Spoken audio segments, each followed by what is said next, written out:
लोकसभा चुनाव के दौरान मध्य प्रदेश में कांग्रेस छोड़कर बीजेपी में शामिल होने वाले 3 विधायकों में से एक विधायकी जा चुकी है।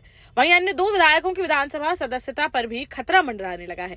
जहां कांग्रेस की शिकायत पर अब इन 2 विधायकों की भी विधायकी जा सकती है। दरअसल लोकसभा चुनाव के दौरान मध्य प्रदेश कांग्रेस के 3 विधायक बीजेपी में शामिल हो चुके हैं, जिनमें से सिर्फ कमलेश शाह ने विधानसभा की सदस्यता से इस्तीफा दिया है, जबकि विजयपुर विधायक रामनिवास रावत और बीना विधायक निर्मला सप्रे ने अब तक विधानसभा की सदस्यता से इस्तीफा नहीं दिया है, जिनके इस्तीफे का इंतजार कांग्रेस कर रही है। वहीं विधायक अपने नए दल के इशारे का इंतजार कर रहे हैं। ऐसे में अगर विधायक अपनी तरफ से इस्तीफा नहीं देते हैं तो कांग्रेस की शिकायत पर दल बदल कानून के तहत इन दोनों विधायकों की सदस्यता रद्द की जा सकती है। कांग्रेस प्रदेश उपाध्यक्ष जेपी धनोपिया ने दावा करते हुए कहा कि रामनिवास रावत में इस्तीफा देने का साहस नहीं है। ऐसे में अगर रामनिवास रावत व निर्मला सप्रे इस्तीफा नहीं देते हैं तो नेता प्रतिपक्ष उमंग सिंगार द्वारा विधानसभा अध्यक्ष से इसकी शिकायत की जाएगी और सारे प्रमाण प्रस्तुत करने के बाद उनकी सदस्यता समाप्त कर दी जाएगी। उनका त्याग पत्र आता है तो उस पर सोचा जाएगा। त्याग पत्र नहीं आएगा तो निश्चित रूप से कांग्रेस पार्टी की ओर से, विधायक दल की ओर से नेता प्रतिपक्ष आदरणीय उमंग सिंगार जी इसमें आगामी कार्रवाई करेंगे, विधानसभा अध्यक्ष को शिकायत करेंगे और जो नियमानुसार प्रक्रिया होती है हम सिद्ध करेंगे कि वो भारतीय जनता पार्टी के सदस्य हो गए हैं, उनकी सदस्यता समाप्त की जाए और उसके बाद कार्रवाई की जाएगी। आपको बता दें कि छिंदवाड़ा की अमरवाड़ा सीट से 3 बार के कांग्रेस विधायक कमलेश शाह ने 29 मार्च को सबसे पहले बीजेपी की सदस्यता ली थी।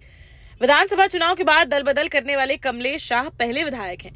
कमलेश ने बीजेपी ज्वाइन करने के साथ ही विधानसभा की सदस्यता से भी इस्तीफा दे दिया था, जिसके बाद अमरवाड़ा की सीट को रिक्त घोषित कर दिया गया है और अब उस पर उपचुनाव होना तय है।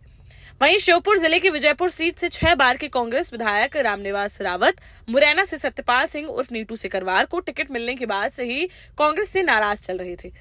राहुल गांधी से लंबी बातचीत के बाद भी वे नहीं माने और उन्होंने 30 अप्रैल को विजयपुर में सीएम डॉक्टर मोहन यादव व बीजेपी प्रदेश अध्यक्ष बीडी शर्मा के समक्ष भाजपा का दामन थाम लिया था। भाजपा की सदस्यता लेने के बाद भी उन्होंने विधानसभा की सदस्यता से इस्तीफा नहीं दिया है।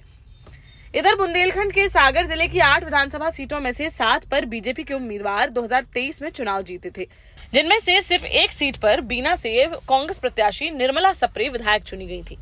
निर्मला सप्रे ने भी 3 दिन पहले बीजेपी की सदस्यता ग्रहण कर ली। उन्होंने पीसीसी चीफ जीतू पटवारी द्वारा पूर्व मंत्री इमरती देवी पर दिए गए बयान से आहत बताते हुए कांग्रेस छोड़ने की बात कही। बीजेपी ज्वाइन करने के बावजूद विधायक निर्मला सप्रे ने विधानसभा की सदस्यता से इस्तीफा नहीं दिया है, जहां उनका कहना है कि बीजेपी जैसा निर्देश देगी वह वैसा करेंगी। इस्तीफा देना है या नहीं ये अभी तय नहीं है। ऐसे में एक्सपर्ट की भी राय सामने आई है, जहां विधानसभा के पूर्व प्रमुख सचिव भगवान देव इसरानी ने कहा कि ऐसे मामले में संविधान की 10वीं अनुसूची के दल बदल के नियम लागू होंगे।